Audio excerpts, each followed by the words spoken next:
সরেনতে please আমার গাছটা কাটতো না। কাট। ওই দাঁড়া, এই গাছটা কাটোস কেন? আরে ওর কাছে টাকা পেও আমার টাকা দেই না, তাই ওর গাছটা কাটে ফেলামু। ফকির নিকো টাকা নিছে, এখন আমার টাকা দেই না। টাকা কয়দিন পরে দিবে, এর জন্য তুই গাছ কেটে লাবি? ইয়ে তো দরদ, তাহলে তুই দিয়ে দে। হে হে হে, টাকা দিতাম না? তুই জানো সে ডালিম বাগানটাই আমার। হ্যাঁ, খুব ভালো করেই জানি।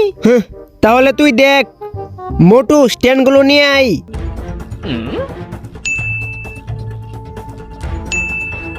ঠিক আছে, লাইভ ঠিক আছে। হ্যালো, দূর কতক্ষণ ধরে বই রয়েছে, এটা কাস্টমার আইতেছে না।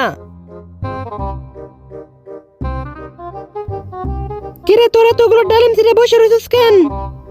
আরে ও মাত্র লাইভ করছে, এইগুলা বেশ মোর কি। আরে দূর শালার পথে সব কয়ে দিছে। ওই বেটা তোরা কি ভালো হইবি না? আরে তার মানে সব চুরি করে আনছে, পলা পলা। এরা বিলে বন্ধু খালি বিপদে পালায় জায়গা। তোরা আরেক বেলে আয়, দেখ তোদের কি করি। হ্যালো আম্মা, হ্যাঁ তুমি আসো। হ্যাঁ, বিপদের সময় দুইটাই দুই দিকে চলে গেছে।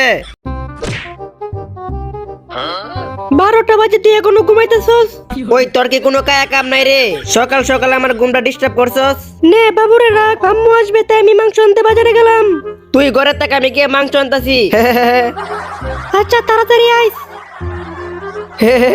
100 টাকা দিয়ে চুল্লুর বোতল আনছে, এখন মজা করে খাবো। মোটু, দেখ চুল্লুর বোতল নিয়ে আইছি, আজকে পার্টি দিমু। এটা কই থেকে আনছস?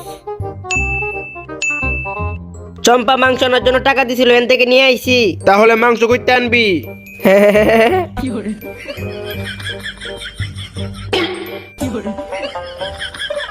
শেষ পর্যন্ত আমার শকুনটাও চাললি না। শকুনের কথা বাদ, দেখা চুল্লুর কথা ভাব। এখন যদি এই ছবিটিকে সুন্দর মনে করেন তাহলে ভিডিওতে লাইক করে চ্যানেলটি সাবস্ক্রাইব করে দেন, আর নেক্সট পার্ট দেখার জন্য ইমোজিটা কমেন্ট করে যান।